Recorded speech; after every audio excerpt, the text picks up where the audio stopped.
जय हिंद, वंदे मातरम, इंकलाब जिंदाबाद। और बहुत बहुत स्वागत है आपका आपके अपने यूट्यूब चैनल अजय 5 PM पर। और आज हम आपको बताएंगे इंटरव्यू लेना कैसे सीखे। Learn how to interview. क्या आप एक ऐसी कला को सीखना चाहते हैं जो आपको अपना कैरियर, अपना भविष्य और अपने अंदर एक कलाकार को जगाने में मदद करेगी कि कैसे लिया जाए किसी का इंटरव्यू, या खुद के अंदर कैसे ढाली जाए इंटरव्यूअर की कला।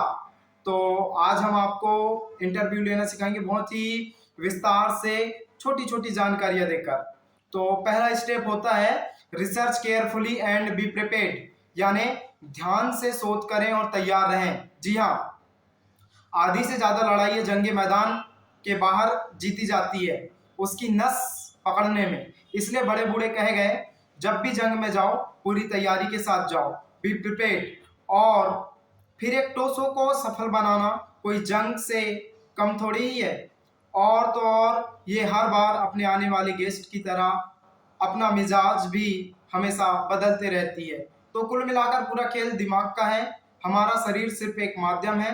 बड़ी से बड़ी जंग इंसानों से नहीं बल्कि इंफॉर्मेशन से जीती जाती है, यानी कि जानकारी, जिसका इंटरव्यू की दुनिया में सीधा सीधा संबंध निकलता है रिसर्च से।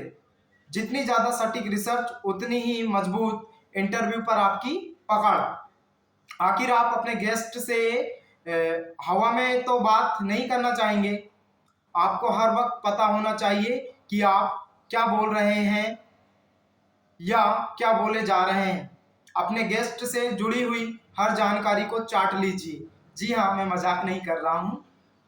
हर किताब, हर आर्टिकल या स्टोरी, जो भी आपको आपके सब्जेक्ट जानने में मदद करे, सब आपके रिसर्च का हिस्सा होना चाहिए। और रिसर्च क्रेडिबल हो, मतलब विश्वसनीय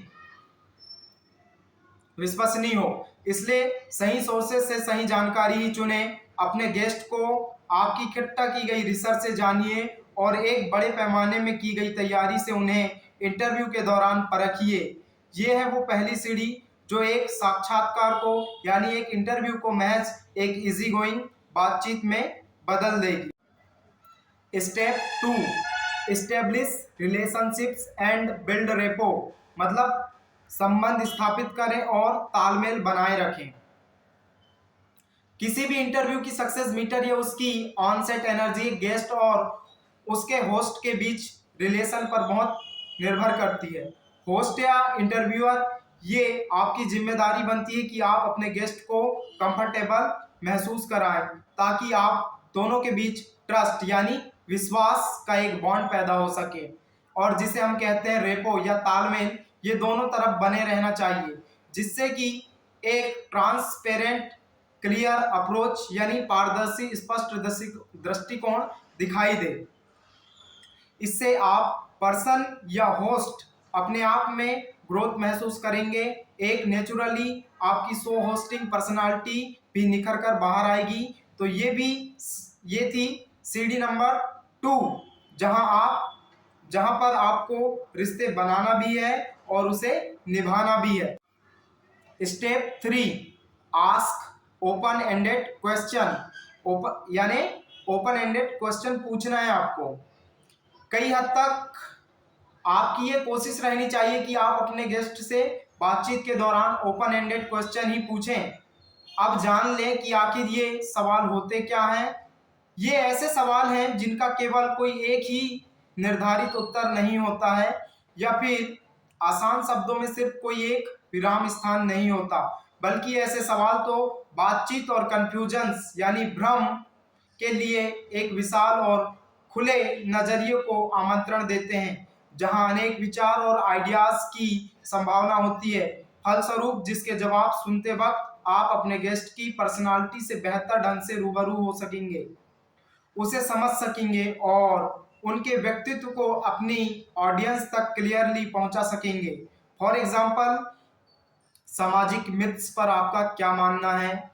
दूसरा क्वेश्चन हो जाएगा एग्जाम्पल के तौर पर, विराट कोहली क्या धोनी से बेहतर कप्तान है। इन सवालों के जवाब आपको कभी भी किसी एक निष्कर्ष तक नहीं ले जा सकते। ये होते हैं open ended question. Step 4, what they have never said, जो उन्होंने कभी नहीं कहा। सवालों का सिलसिला भी एक तरीके से किसी इंटरव्यू के मोमेंटम को सेट करता है।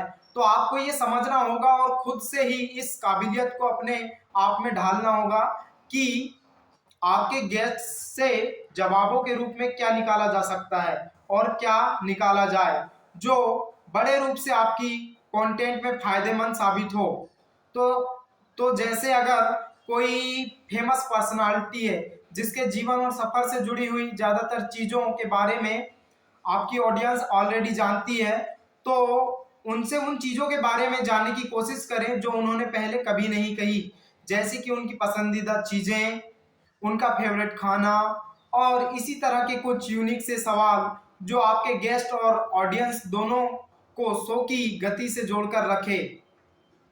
और इसी के ठीक विपरीत जब किसी ऐसे गेस्ट से रूबरू होना पड़े जिसके बारे में ना ही आप जानते हैं और ना ही आपकी ऑडियंस ज़्यादा जानती हो, तो उनसे उनकी शुरुआत के बारे में, उनके सफ़र से जुड़े हुए सवाल पूछें जिसके जवाब वही होंगे जो ना आपने इससे पहले कभी सुने और ना ही उन्होंने इससे पहले कभी किसी से कहे होंगे। Step 5, listen and watch attentively. ध्यान से सुने और देखें। चल रहे इंटरव्यू के दौरान आपका वहां 100% मौजूद रहना एक कंपलसरी रिक्वायरमेंट है। आप सोच रहे होंगे कैसी बेवकूफों जैसी बात कर रहा हूं। जब आपका शरीर वहां मौजूद होगा, दिमाग कहीं और ही चल रहा होगा, तो आप खुद को बेवकूफ ही पाएंगे। इसलिए फिजिकली और मेंटली प्रेजेंट होकर इंटरव्यू के प्रवाह में बहते जाना है। क्या पूछना है, कैसे पूछना है, अगला सवाल क्या है, वगैरह वगैरह, इन सभी की चिंताओं को छोड़कर आपको सिर्फ वर्तमान में उस एक लम्हे में अपना बेस्ट देना है। नेचुरली उससे चलने दें। काफी सवाल यूं ही रास्ते में बन निकल आएंगे। आप अपने गेस्ट को ध्यानपूर्वक सुने, पहले सुने और फिर सुनाएं। आपका ही शो है, कहीं भागा थोड़ी जा रहा है। स्टेप 6, लॉजिस्टिक्स मतलब संभार तंत्र। लॉजिस्टिक्स यानी कि कब, कहाँ, कैसे, जानते हैं आप इस बारे में? ध्यान से सुने। ये पूरी प्रोसेस के शुरू से ही शुरू हो जाता है और अंत तक इसका ख्याल रखना पड़ता है। इसमें आपको अपने गेस्ट को इंटरव्यू के लिए इनवाइट करने से लेकर इंटरव्यू या बातचीत किए जाने की जगह तय किए जाने तक की सारी चीज़ों को सही तरह से एग्जीक्यूट यानी निष्पादित करना पड़ता है। अपनी और उनकी तरफ से तारीख, डेट्स का कंफर्मेशन लेना पड़ता है।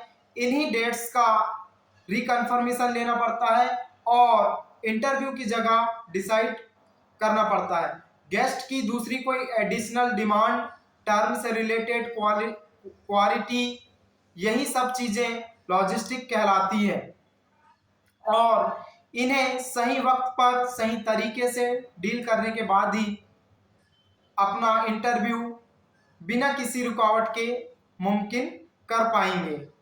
और अगर इन लॉजिस्टिक्स की लूप में कहीं भी लूप होल निकल आए, यानी कि कोई गलती की गुंजाइश, जैसे कि किसी बात को भूल जाना, ना बताना या एक फाइनल इंफॉर्मेशन कॉल अप नहीं करना, आपको सिर्फ खेद ही जताने का अवसर देगा।